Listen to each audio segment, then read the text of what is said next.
Lagoina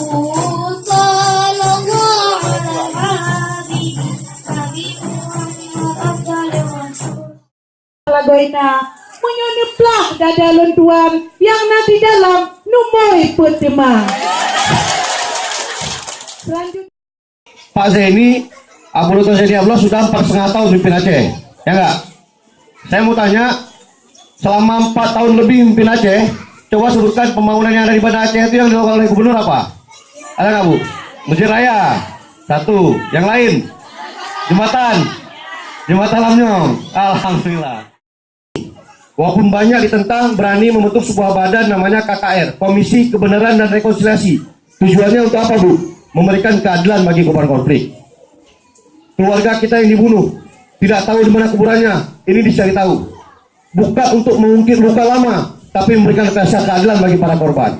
Harapannya apa? Konflik tidak terulang lagi di Aceh. 34. Pilihan kita nomor.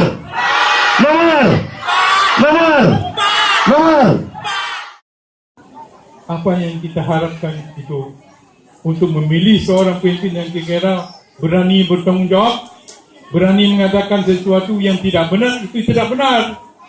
Bukan hanya kalau enggih untuk kepentingan asal aku senang.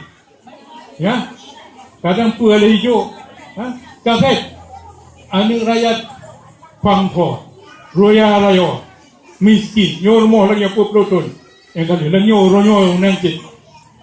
Ini akan kita bina, ini akan kita perjuangkan untuk pembangunan yang luar biasa insyaAllah. Kalau saya diizinkan Allah, kemudian ibu-ibu semua tidak lagi merubah janji yang diikrarkan pada sore hari ini untuk memilih kembali saya menjadi orang nomor 1. Sekarang orang nomor 2 yang saya pilih.